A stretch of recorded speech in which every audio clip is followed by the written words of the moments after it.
And welcome to S24 Rundown, where we bring you the latest updates, key developments, and major headlines from across the country and beyond. I am Khadija Mohammed, and here is our news in brief after the break.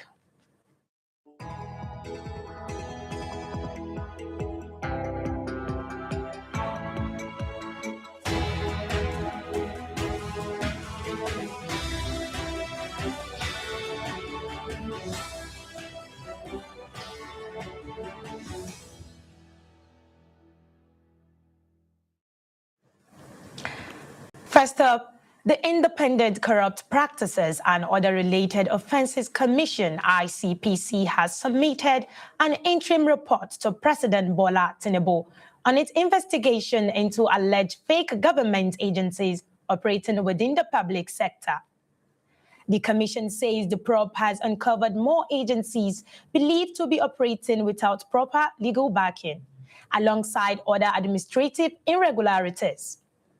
According to the ICPC, the investigation forms part of efforts to eliminate waste, improve transparency, and strengthen accountability across government institutions. The findings are expected to support the federal government's ongoing public sector reforms. The Commission says investigations are still ongoing and a comprehensive final report will be submitted after the exercise is concluded. Moving on, the Nigerian manufacturers have expressed renewed confidence in the country's economic outlook despite ongoing challenges, including high inflation, expensive borrowing costs, and unreliable electricity supply. The Manufacturers Association of Nigerians says business confidence improved in the second quarter of 2026, driven by ongoing economic reforms, improved access to foreign exchange, and expectations of greater policy stability. Industry players believe the positive outlook is encouraging more investment and increased production. However, the association has called on the federal government to improve power supply, reduce interest rates, and invest in infrastructure to lower production costs and sustain industrial growth. Meanwhile, the Abia State Police Command has recorded a major breakthrough in its fight against child trafficking with the arrest of a suspected trafficker and the rescue of 6 abducted children in Aba.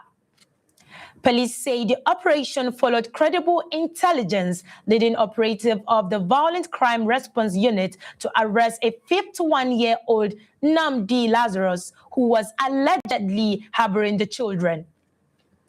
The victims have since been safely reunited with their families, and authorities say investigations are ongoing to identify and arrest other members of the suspected trafficking syndicate, while the suspect will be charged to court upon the conclusion of investigation.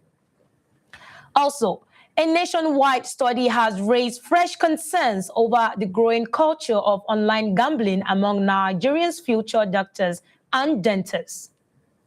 The research published in the Journal of Gambling Studies found that 4 in every 10 medical and dental students surveyed had engaged in online betting, while about 1 in 10 displayed behaviors associated with possible gambling disorder. Researchers linked the trend to financial pressures, academic stress, and the rapid expansion of online betting platforms. They also warned that gambling could negatively affect students' mental health, finances, and academic performance, and are calling on universities to strengthen awareness campaigns, expand mental health support, and provide financial counseling. And now turning to the international scene, Ukraine is accelerating the development of artificial intelligence-powered combat robots as the war with Russia continues to drive military innovation. Engineers are designing advanced ground robots capable of evacuating wounded soldiers, delivering supplies, and supporting frontline combat operations. While reducing risks to human troops, developers say some of the systems being tested are equipped with machine guns and rocket launchers. Military experts believe Military autonomous technology will play an increasingly important role on the battlefield, with continued collaboration between private technology companies and the armed forces expected to further strengthen Ukraine's defense capabilities. And finally, Brazilian federal police have formally accused 16 current and former employees of regional airline VUPAS over the August 2024 plane crash that claimed the lives of all 62 people on board. Investigators allege that negligence, maintenance failures, and operational shortcomings contributed to the disaster, including repeated issues with the aircraft de-icing system before takeoff. Despite forecasts of severe icing conditions, the case has now been forwarded to Brazil's Federal Public Prosecutor's Office, which will determine whether formal criminal charges should be filed. Authorities have clarified that those accused have not been convicted and remain innocent until proven guilty. And now moving on to business news with Martha Okbalanendo. Hello, Martha. What's the latest in the world of business today? Hello and welcome to Business Updates, where we break down the biggest business stories shaping Nigeria, Africa, and the global economy. Today, we are looking at investor confidence, infrastructure financing, and fresh funding for businesses. So, let's get started. Nigeria's stock market has reached a major milestone and is drawing applause from the nation's highest office. President Bola Ahmed Tinubu has commended his economic management team and the Nigerian Exchange Group after the Nigerian stock market's total value climbed to 160 trillion naira.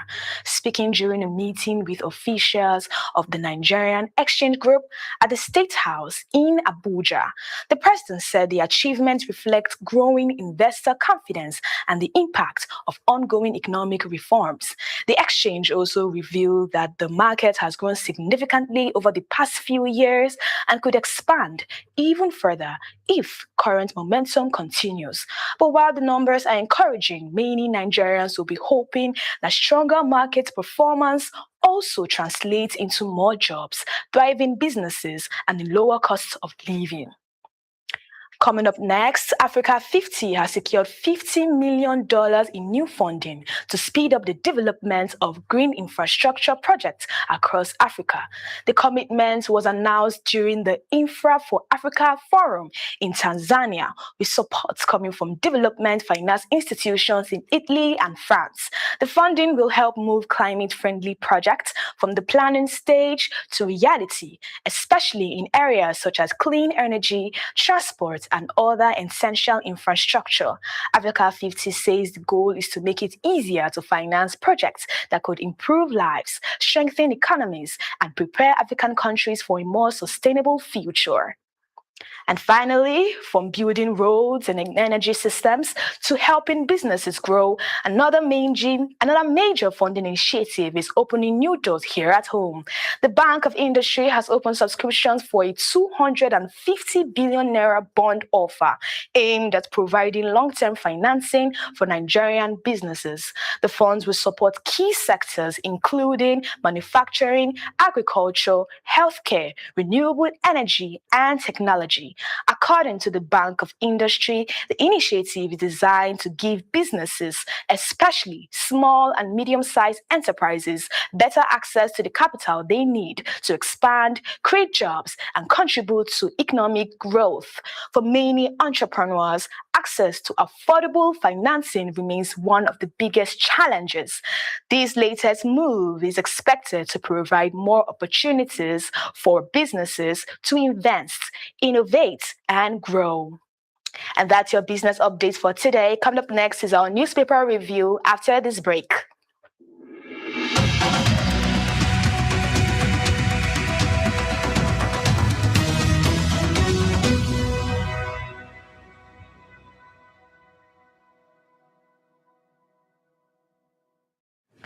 Thank you, Martha, for that beautiful business. And welcome back from that break. Now to our next segment, which is newspaper review with Sarah Abel. Welcome, Sarah. Hi, how are you doing? Very fine. We meet once more again. Exactly. So we begin with our first newspaper, which is The Guardian, and it says how poor regulation shield oil firms harms host communities.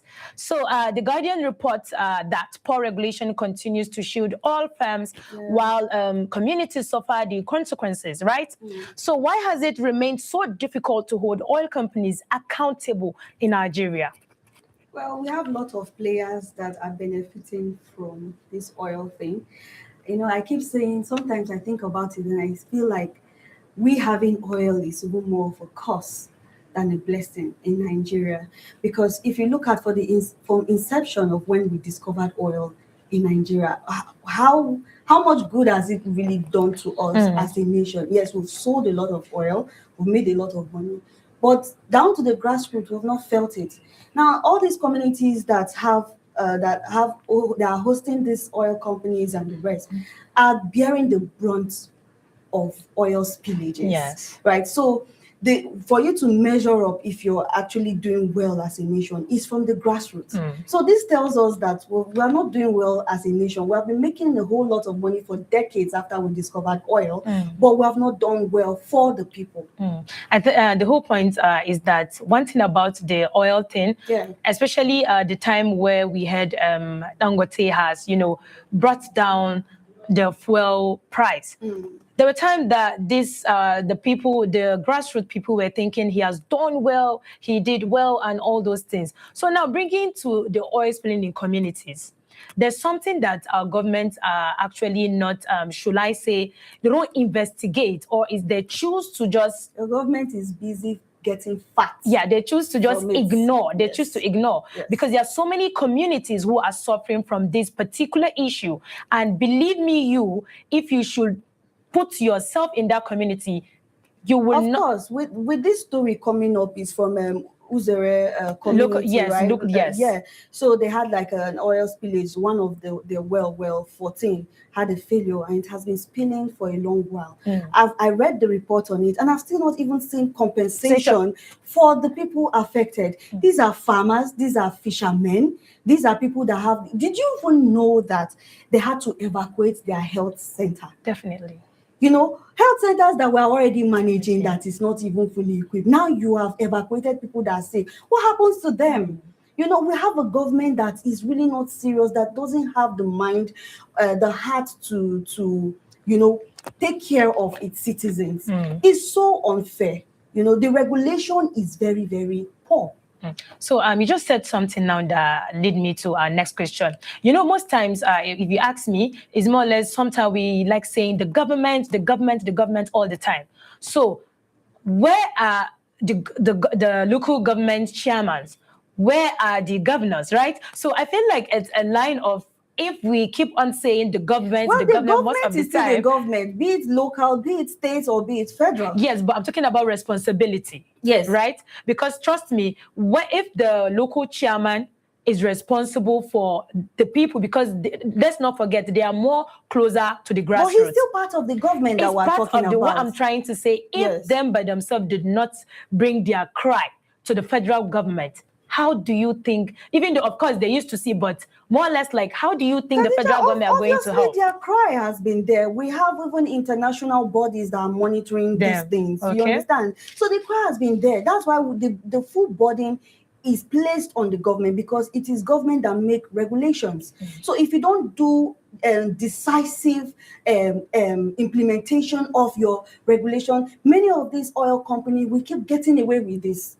So it always bears full responsibility of the government, because who else is going to come into place if not the government? Definitely. Who else is going to put regulation? Who else is going to punish these oil companies if not the government? Who is going to ensure compensation for their citizens if not the government? These people have been crying for long, and yet your government is really not doing much about it. Even our pipeline, a lot of reasons for many of our oil spillages, about 50% of our oil spillages is due to aging infrastructure. We have pipelines that were made since 1960s and 1970s who have not changed. But we have made a whole lot of money from it. So it still boils down to accountability. I think every topic we have covered this week, right? From Monday till now. Yes, yes. We have been talking about accountability. Accountability and transparency. And transparency, and our government have failed woefully. With this isolated incident, it just shows that we failed the citizens of that community. Yeah, so talking about our responsibility, we've talked about accountability and transparency. Yes. So if I will ask you, who should bear the greater responsibility? Is it the federal government itself or the regulators? Who in particular? Because honestly, we've been talking about government, but we shouldn't forget about the oil company themselves. No, the oil company are already guilty.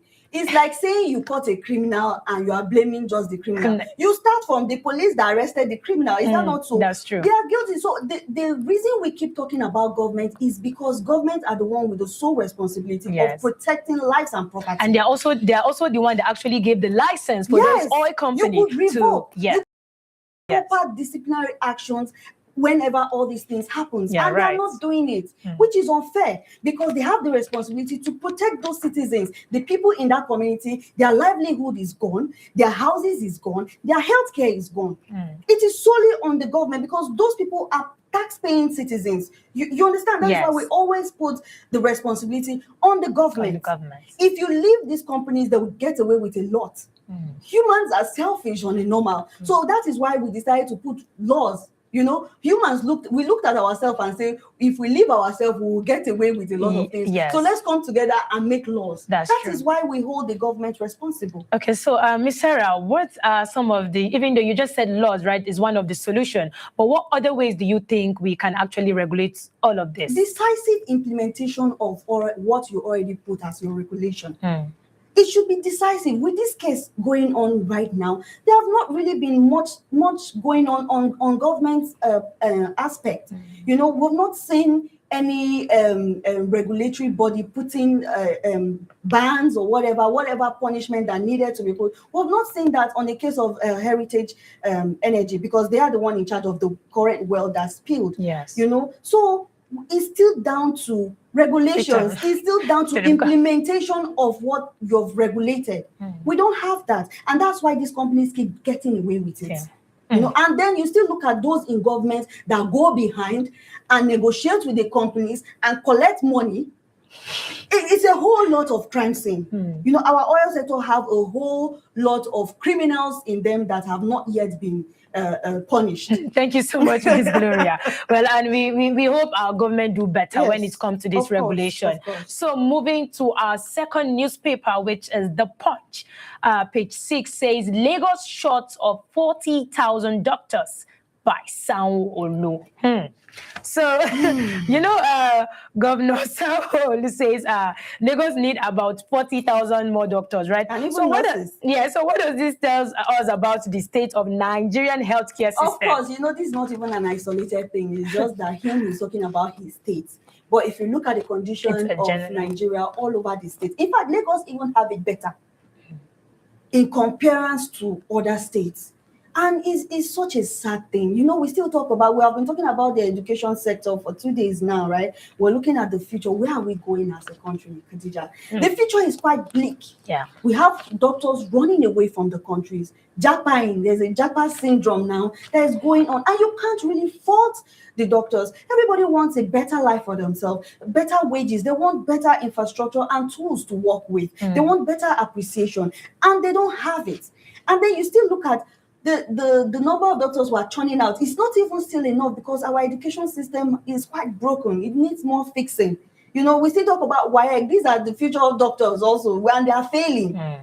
So we have a whole lot of issue going on. And to be honest, the future is not looking bright when it comes to our healthcare system. Yes. So if this shortage continues, right, what impact do you think could have on the healthcare delivery system? And what should be done urgently to address it? Well, currently, we are not even at the top of the list of people. We only have 38% of universal health coverage for Nigerians. That is extremely low. Very low. Very, very, very low. And we just have 0.38 doctors for 1,000 patients in Nigeria. So that's why I tell you that the future is not looking bright at all. The government needs to sit down. I keep saying this thing like, if this is the passion of government, you will know.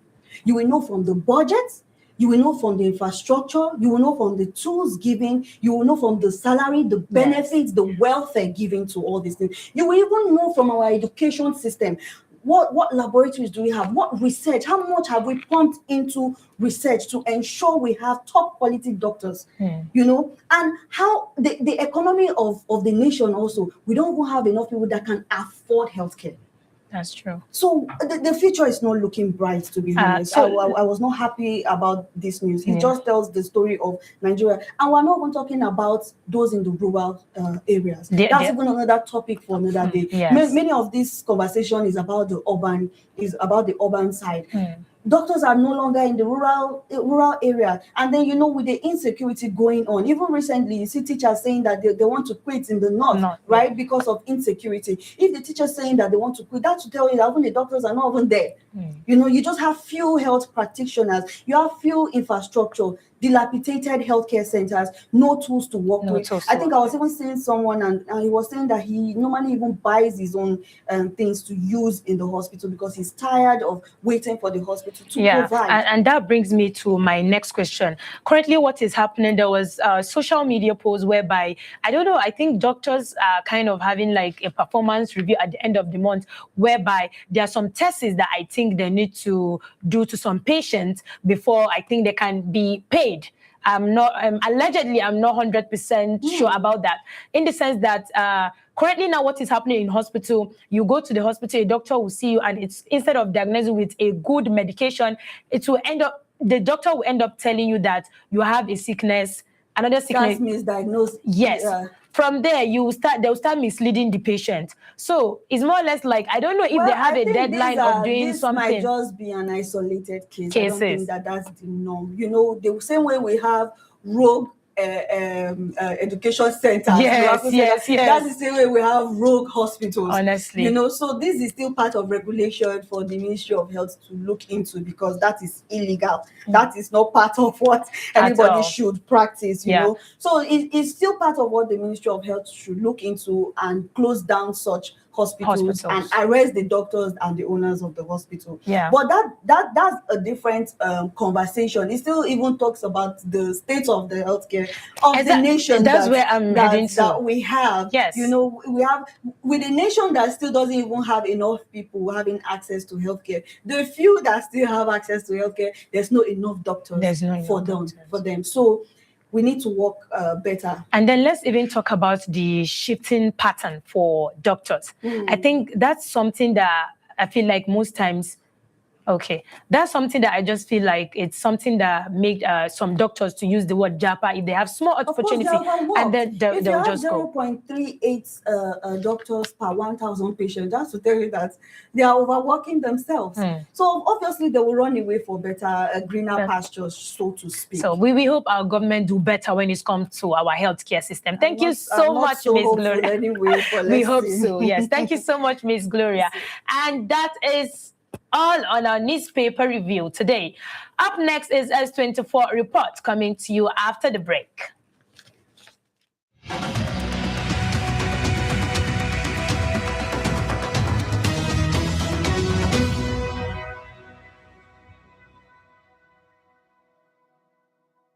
Imagine walking into a school on your first day and being taught in a language you barely understand. For millions of children, that challenge can affect how you quickly learn to read, write, and understand new concepts. Nigeria's National Policy on Education recommends that children be taught in their mother tongue or language of their immediate community during the first year of primary education before transitioning to English. However, that policy has struggled to achieve its intended results. One of the biggest obstacles is Nigeria's linguistic diversity. The country is home to more than 500 languages, making it difficult to implement a single language policy, especially in cities where classrooms often include students from several ethnic groups. Teacher capacity is also another challenge. According to the Universal Basic Education Commission, UBEC, Many primary schools still face shortage of qualified teachers, particularly those trained to teach core subjects in indigenous languages. The shortage is even more noticeable outside the three major Nigerian languages. Learning materials are also limited. Many indigenous languages lack standardized textbooks, storybooks, and even teaching aid, making it difficult for schools to fully implement these policies. Parent attitudes have also influenced the outcome of this policy. English remains Nigerians' official language and is widely seen as the language of academic success, better than career opportunities.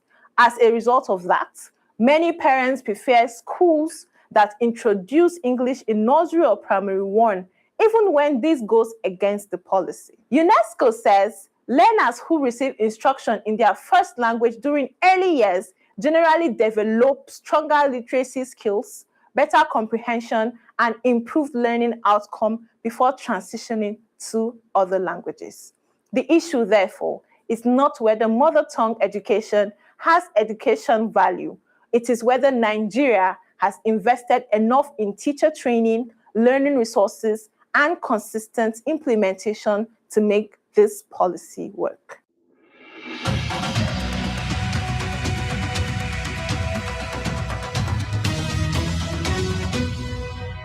Welcome to Political Arena here on S24 Television, where we examine issues affecting the governance, public policy, and national development. Education remains one of the strongest pillars of national development. It empowers individuals, it reduces poverty, promotes peace, unity, and transparency. It also helps people to contribute meaningfully to the society.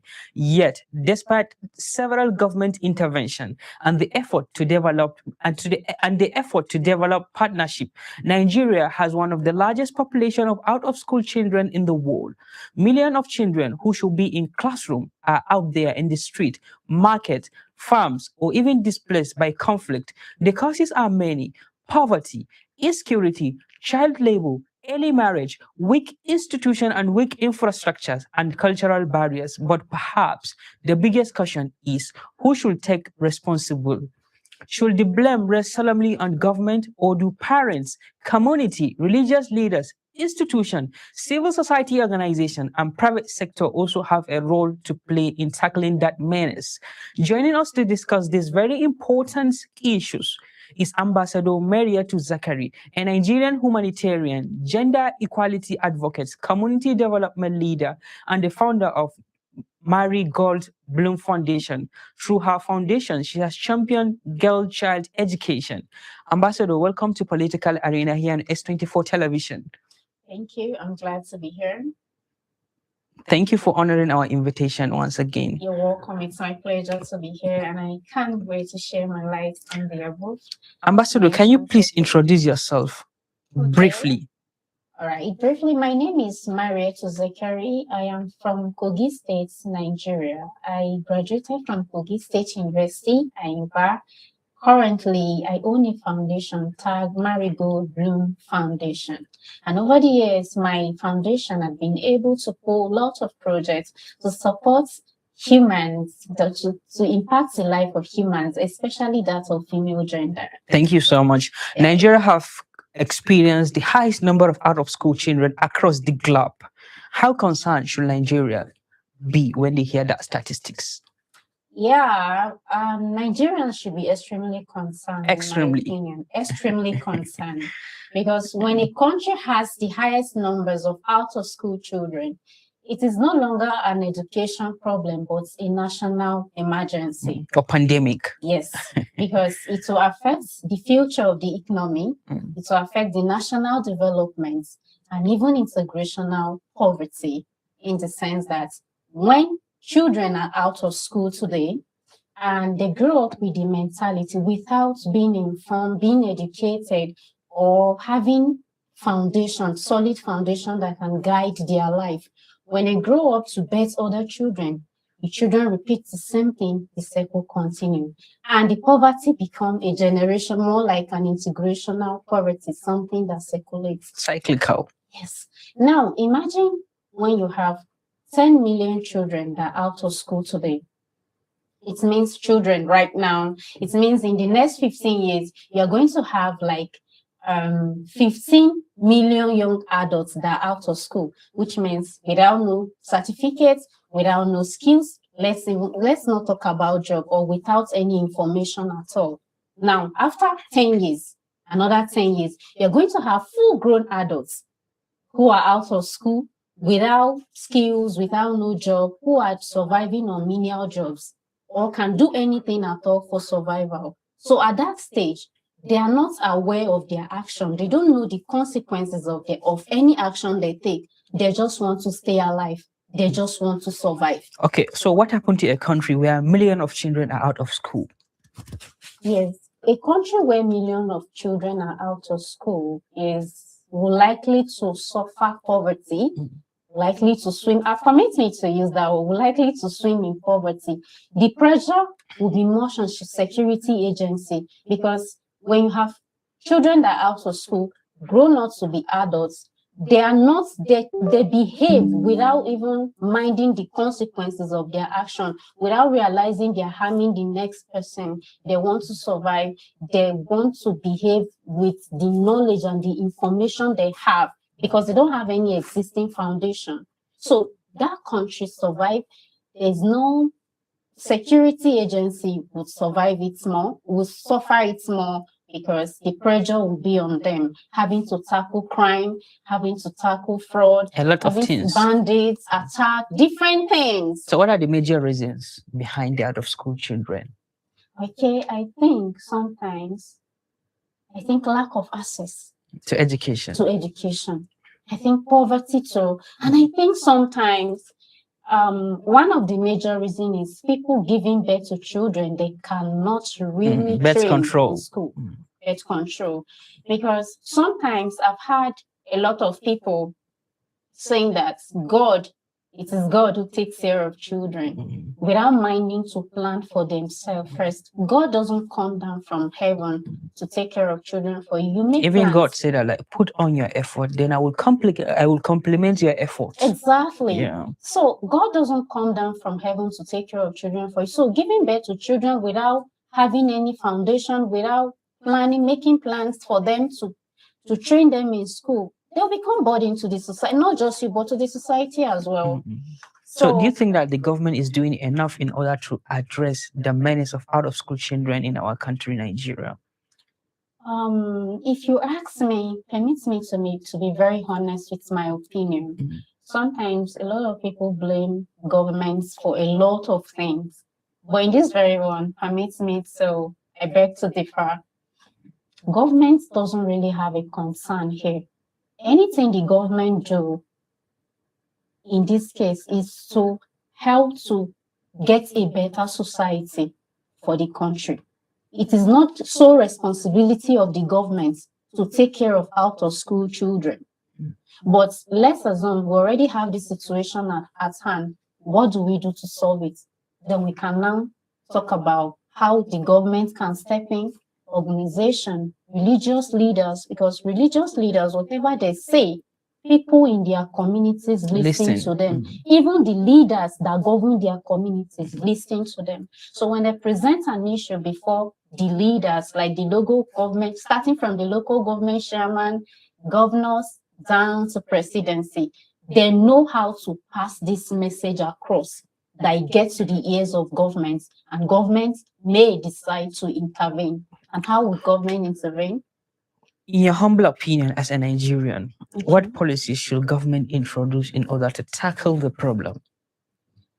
I think free education. Free education. At least from 10 to 15 years, or from 5 to 15 years, there should be free education for every child. Do you think that is possible? We recently saw what the government have been saying, especially the government of APC, that they can no longer fund education. That is one of the major reasons why they introduced what we call NEL fund, student loan. Student loan. Yeah, I don't see, to be very honest with you, I don't see the possibility. But I think it's something the government can do if the government is willing to do the right thing. So why are girls more likely to leave schools than boys? Because like if you look at the ratio, girls are more likely experience out of school children than Yeah, the boys. most times I'll tell you that, especially teenagers, when they've grown, so at that same Certain age, level. yes, they tend to drop from school. Most times it's because of lack of information. Some of them, they don't have menstrual hygiene education, and some of them, they have limited access to sanitary pads.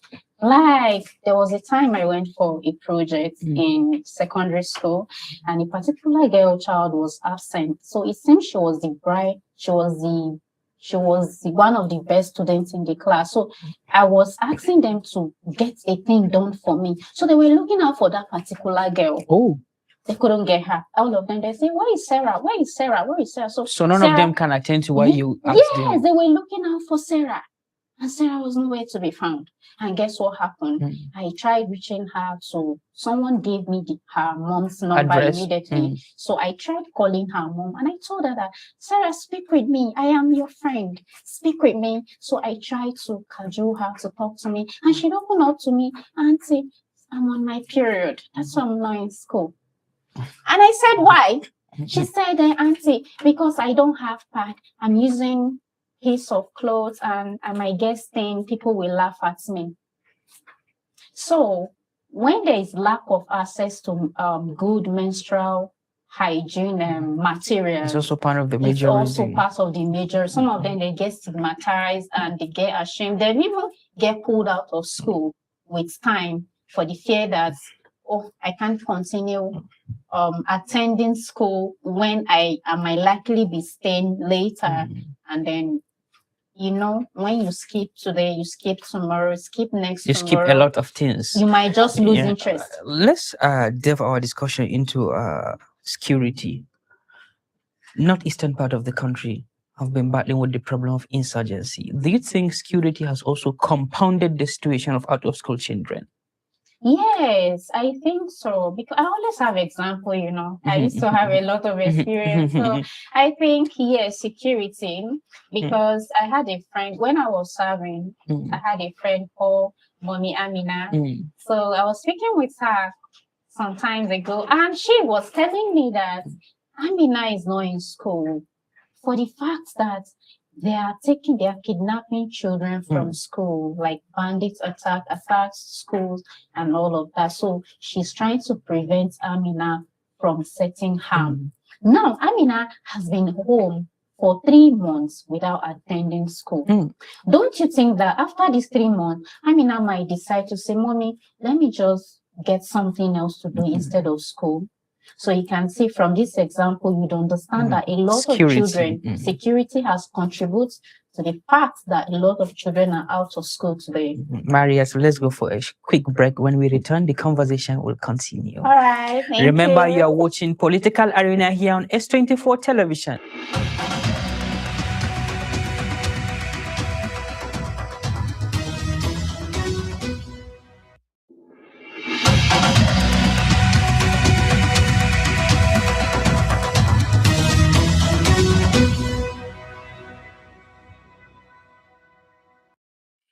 So I'll give an example with a platform that we built. Okay. And it failed, but it's actually a real solution. And some others copied us. Back in 2021, we started building KMN, which is what? KMN, which is Know My Network. Oh. And I was an intern at this company at the time, because it was a new kind of more advanced technology at the time for me to use, building back-end softwares, complexities, and all that. And so it was a ride-sharing application, and none existed in Nigeria at the time. Bolt existed, Uber existed, but they were not doing ride-sharing. And we were looking at how fuel was becoming more expensive. And we decided to build this system where, a passenger can kind of promote, put himself out there and say, "Okay, you're traveling to work." Because our idea did not start as, for dedicated taxi drivers. You have a car at home, you can't, fueling it is expensive, but you still need it to go to work. So instead of kind of covering the entire expenditure, Yeah. you can say, okay, I have a car. I have space to take 3-4 people.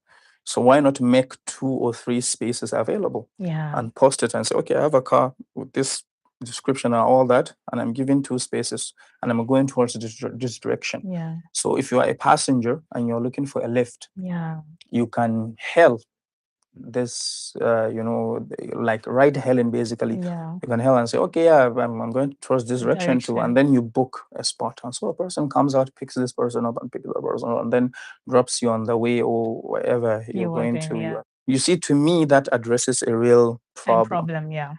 Today, when you look at creativity, it's kind of all about flashy stuff. And no, but I think being real creative Yeah. is either building something new and it's a solution to an Trying to essential solve a solution, problem. improving it, or just providing luxury for people. So moving on, artificial intelligence is rapidly changing how we live and work, right? So for the younger generation out there who, of course, they are watching us and everything, what focus are you going to tell them they should look? What should they focus on? Yes. I will start with our generation first because Yeah. we're not old yet. So then, and you're right, what we do kind of contributes to how the next generation moves along. But briefly, it's focus on the basics. The basics never change. Yeah. We are providing solutions to a problem. And as I mentioned earlier, technology is merely a means to an end. So whether you use AI or not, people still need solutions. And the fact that the basics never change, if you're considering a career in software engineering, for instance, it's the same thing. The basics never change. Whether when people were using basic code editors like Notepad or advanced IDEs like Visual Studio or Rider and whatnot, it's the same. You need to think, design thinking, engineering, and all that. It doesn't change. And the absence of that has actually created a whole lot of problems for many companies. And mind you, that's one of the reasons our KMN project failed. Because we were all of us were all inexperienced. And we did come up with a creative solution, but the design and engineering aspect, we ignored a lot of fundamental things. You said the project actually failed, right? Yeah. So you guys know the reason why it failed. So did you guys sat down, think about, okay, what other ways can we improve this instead of just allowing it to just die like that? Yeah. So it's quite sad, really, because, people in Lagos probably know Shuttler. And Shuttler is kind of a copycat of our idea. Okay. So let me not put them out there. But that's exactly our idea. And the reason is just many people invested. Wow. And people demand results when they invest money. That's true. And I think there were like 4 consistent developers on the project. Yeah. And we were all doing other things at the same time. Wow. And now you kind of think, okay, you need to pay for stuff, because when you're developing a system, there's a lot of cost, there's a lot of money. You have to spend millions building it. Yeah, that's true. And that's the beginning. And so we just thought it wasn't, we didn't have the means. That's the financial aspect of it. And so yes, not continuing it has more to do with finance. And you just kind of lose interest after doing it for over a year and not getting to work. But that experience has really helped in how I approach future projects, because I know the mistakes that we made. That's true. Coming to impacts and the future. So just briefly, beyond building software, you're actually passionate about mentoring young people too. Yeah. So what advice would you give someone who wants to start a career in, I don't want to say tech, maybe let's use the software engineering. Yeah. So what's the advice to tell them where to begin and how to go about it? Just briefly. Be patient, okay, persistent, and stubborn. But there's a difference between persistence and stubbornness. Stubbornness is it becomes very clear that it's not going to work, and you say, no, you will work. Yeah. You can't open the door and say, no, I will open that door. People tell you you can't do it, you say, I will do it, even just so to prove you wrong. That's not a good motivator, but so, but be patient, because nothing good comes easily. It takes a long time. And you have to love knowledge. You have to develop the need to know new things. You actually have to connect with it. Exactly. And you need a reason for that. If your motivation is money, then think about it. You won't get that money until you're patient enough to do it. And if your motivation is to fix a problem, or whatever your motivation is, you need to be patient, because it doesn't take a long time. It just feels very long. It just feels very long, because you have to do it consistently every single day for hours, and you could be spending a long time on one problem. I remember spending almost a month trying to fix a navigation item when I was learning React.js back in 2017, 18. And I realized the problem was I was missing a dot, like a full stop somewhere. I was so happy and angry at the same time, because, but to me, that's my drive. That's what drives me, and because I want to feel that sense of success so that I can reward myself.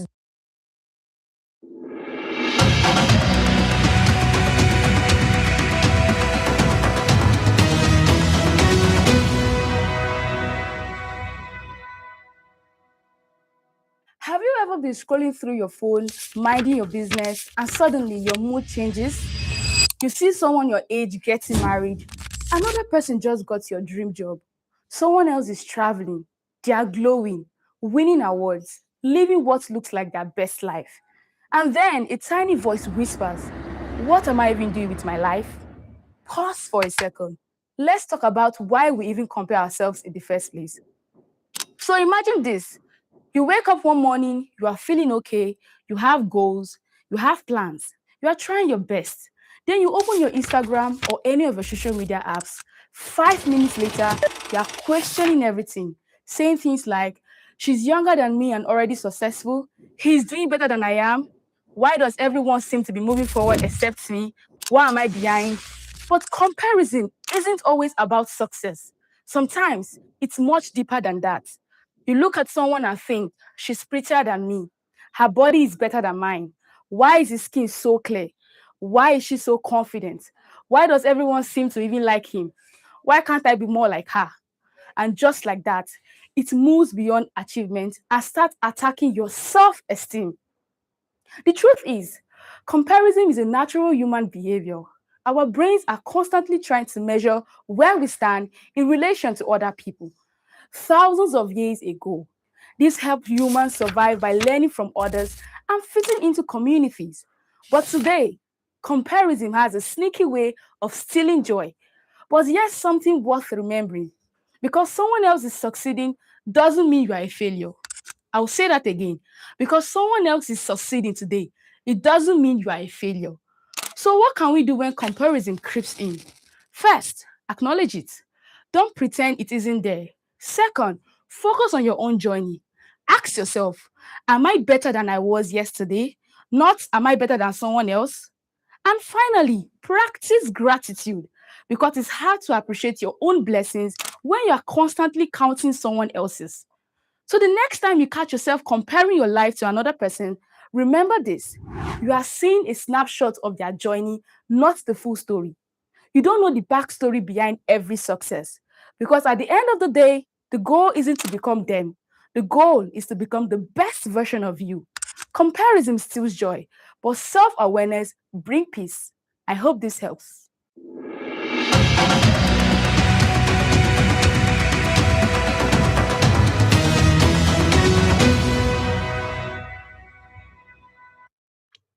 Security agencies across Nigeria have recorded fresh successes in operations against terrorism, child trafficking, financial fraud, and illegal exchange trading. From Sokoto to Ondo and Lagos, coordinated intelligence-led efforts have led to arrests, rescues, and convictions as authorities intensify the fight against crime. Welcome to Security Update on S24 Rundown. I am Gloria Atta, and here are today's top stories. Let's begin. Troops of Sector 2, Operation Fansan Yamma, have arrested 4 suspected terrorists and recovered 6 rustled cattle during an intelligence-led operation at Darussa Village Market in Gudu local government area of Sokoto State. The operation followed credible intelligence that suspected members of a terrorist network had infiltrated the market to sell stolen livestock. Acting swiftly, troops stormed the market and arrested the suspects before the transaction could be completed.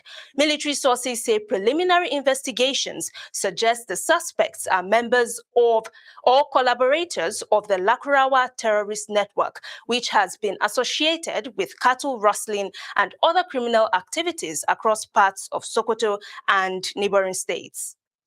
Meanwhile, in Ondo State, police have arrested a 33-year-old woman, Adejoke Ayomide, over an alleged 42.3 million naira visa fraud.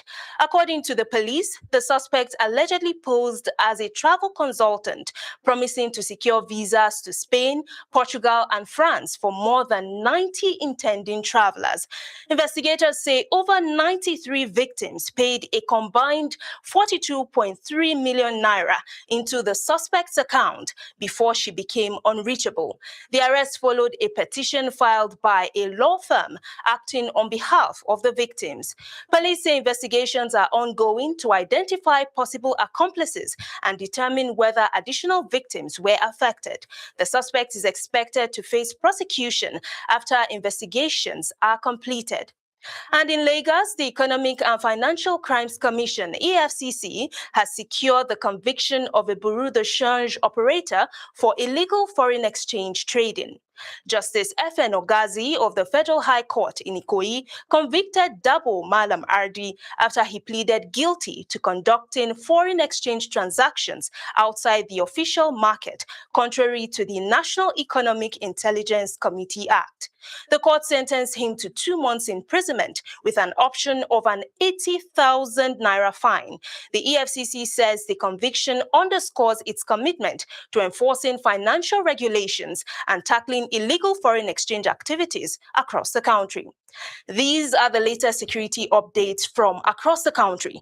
Remember, stay informed, stay safe, and support lawful efforts to keep our communities safe. Thanks for watching, and bye for now.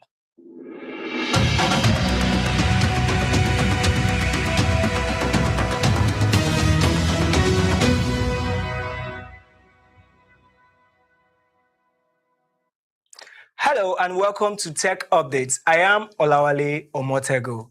We begin in Nigeria, where the Nigerian Communication Commission, NCC, says it will hold a workshop on August 27 to promote what is called universal acceptance.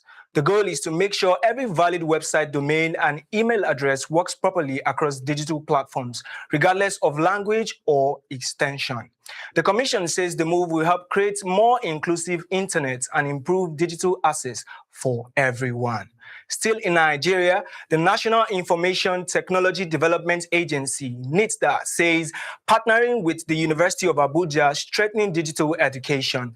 The partnership will improve advanced digital literacy into the university curriculum and expand digital geoscience research facilities.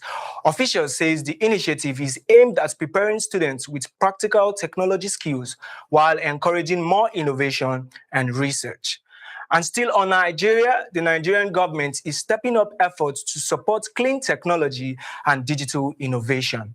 The presidency says more federal universities will receive solar energy infrastructure, while small businesses will benefit from targeted digital support.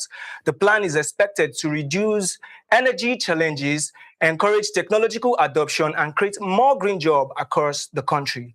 And now, finally, to the global scene.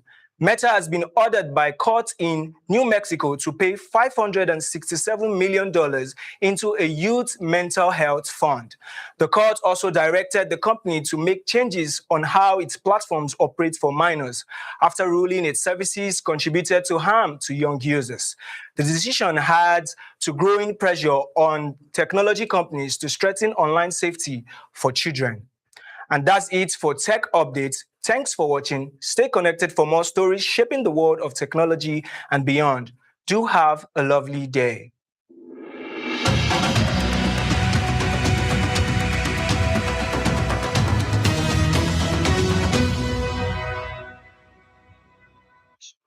The weekend is finally here, and there's plenty happening in the world of entertainment. From new music released by Rema and Ruga to a dramatic incident involving Duncan Mighty and a Hollywood story making a comeback. Welcome to your entertainment update. It's a big day for Afrobeat fans as Rema and Ruga both have new music out. Rema has released T, his first official single of 2026. The song was produced by American hitmaker Mustard and comes as fans have been waiting to hear what the singer will bring to this year. T gives listeners another taste of Rema's sound while also setting the tone for what could become a bigger musical run from the singer in the months ahead. Ruga is also giving fans something new to listen to with his latest project, RU, Raw and Unfiltered Volume 1. The 6-track EP features Jesus Loves Me, Love at Home, Do Nothing, All Die, and Private Chef. The project gives fans a mix of songs from the singer and adds to what already has been an exciting year for Nigerian music. With Rema dropping a new single and Ruga also releasing a full EP, both artists are giving Afrobeat fans fresh music to enjoy as the weekend begins. Meanwhile, singer Duncan Mighty has found himself at the center of a heated situation in Port Harcourt. The singer reportedly clashed with officials of the Port Harcourt Electricity Distribution Company, PHEDC, who allegedly arrived at his residence to disconnect his electricity after an unpaid bill. Videos circulating online show residents wading through muddy flooded streets outside the singer's home as the situation reportedly escalated. Duncan Mighty was later seen with blood on his face and alleged that a police officer at the scene struck him. The incident has sparked debate online, with some people arguing that electricity customers have a responsibility to pay their bills, while others are calling for better billing system and a wider access to prepaid meters. And finally, a Hollywood story from the early 2000s is back in the spotlight. New details about Britney Spears and Justin Timberlake's breakup have resurfaced after a director who worked on one of Spears' music videos revealed the details about the moment the singer received a breakup text from Timberlake. The revelation has reignited conversations among the former couple, whose relationship was one of the biggest celebrity romances of the era. Even years later, Britney and Justin's relationship continues to generate interest among fans and pop culture followers. And that's your entertainment update for today. I'm Karimat Hassan. Have a wonderful weekend.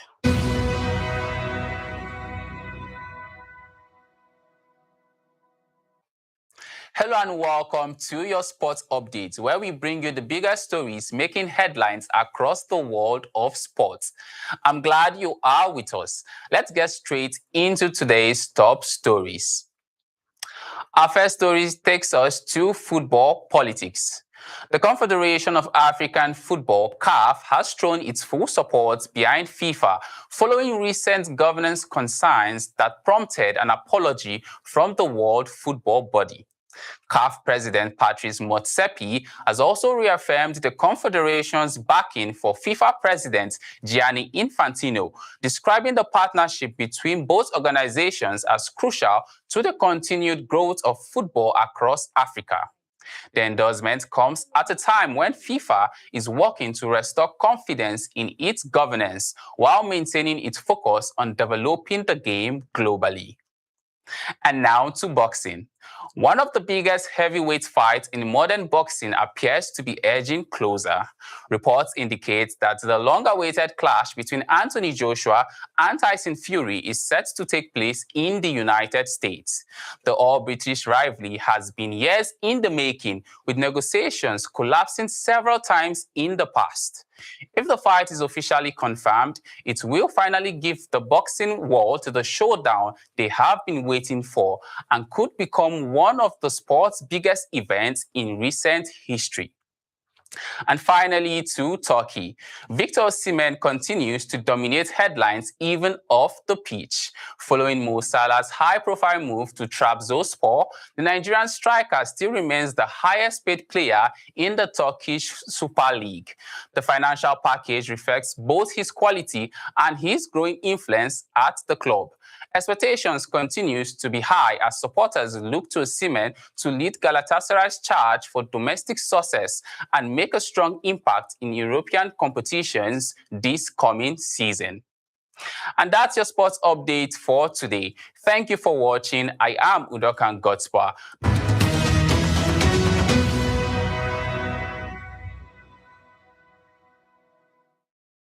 Hello, my country people. Make we know yet waste time. Make we yarn the top 3 headlines. As ICPC don't submit report to Tinubu on top the fake government agency, and Nigerian manufacturers they happy as business safe they grow, and Abia State Police catch child trafficker and they rescue 6 pikin. So make we start with the ICPC. ICPC don't submit interim report give President Bola Tinubu about their investigation on top fake government agencies where they operate inside public sector. The commission talk say the program uncover more agencies when we get proper legal backing, join other administrative irregularities. According to ICPC, this investigation are part of effort to remove waste, improve transparency, and make government institutions strong way. And then they expect say the findings go support federal government public sector reforms wey still dey happen. The commission talk say investigation go still continue and them go submit their full and final report after them don't finish. And for our second story today, Nigerian manufacturers don't express renewed confidence for the country economy outlook, even with the plenty challenges with the like high inflation, expensive borrowing costs, and unreliable light supply. The Manufacturers Association of Nigeria talks say business improved for this second quarter of 2026 because of the economic reforms where they happen. Better access day to foreign exchange and hope for policy stability safe day. Industry players believe say this good news they encourage more investment and production. But the association don't beg federal government make them improve light supply, make them reduce rates and invest for infrastructure so that production costs go reduce and industry safe go grow. And now we don't work reach Abia State as Abia State Police Command don't catch one suspected child trafficker and them don't rescue 6 pikin with them kidnapped for Aba. Police talk say the operation happened after them correct intelligence way operative of violent crime units arrest 151-year-old Namdi Lazarus. Where them say now they keep these children for inside. Them don't reunite these pikin back with their papa and mama, and authorities still talk say investigation go still continue. Go stop and they go still catch other members where they perpetrate this evil and then will charge the suspect go court after investigation finish. And for inside another report, new nationwide study don't raise alarm over how online gambling they increase amongst the future of Nigeria will be our future doctors and the dentists. The research where them published inside the Journal of Gambling Studies find out say 4 out of every 10 medical and dental students with them survey don't play online betting before, while about 1 out of 10 show signs of gambling addiction. Researchers joined the matter to financial pressure, school stress, and how online betting app they everywhere. Them don't want say gambling fit spoil students' mental health, money matter, and school performance, and them don't beg universities make them take the matter serious, make them create awareness, expand mental health support, and give financial counseling on how they could spend their money. And now we don't eventually reach overseas for war front as Ukraine they quicken the development of artificial intelligence AI. They do combat robots as war with Russia still they push military innovation. Their engineers don't design advanced ground robots where fit carry wounded soldiers, bring supplies, and support frontline fighters while reducing the risk for human trips. Developers talk say some of these systems with them test get machine guns and rocket launchers. Military experts believe say autonomous technology will play major role for battlefield as private tech companies and military they work together to make Ukraine defense deal well. And our last bus stop now for Brazil. Brazilian Federal Police don't formally accuse 16 current and former workers of regional airline Vopas over the August 2024 plane crash, where killed all 62 people who entered the flight. Investigators here say negligence, maintenance, failure, and operational issues caused the disaster, including repeated wahala with the aircraft de-icing system before takeoff. Even when the weather forecast warned about the severe icing, them don't send the case give Brazil Federal Public Prosecutor Office, make them decide whether they file formal criminal charges. Authorities clarify the matter, say they never convict the people with them accused, and them still they innocent until court say them they guilty. And my people, we don't come to the end of S24 Pidgin. I thank una wey dey with me from Monday to Friday. Make una get lovely weekend.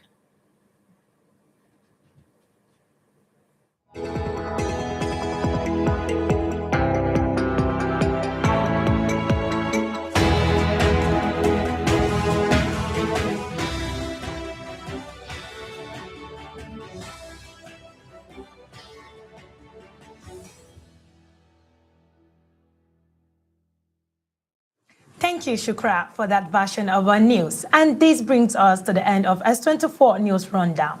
Do join us next time. And remember to follow us on all our social media platforms at S24 Television for more updates and breaking stories. My name is Khadija Mohammed, and bye for now.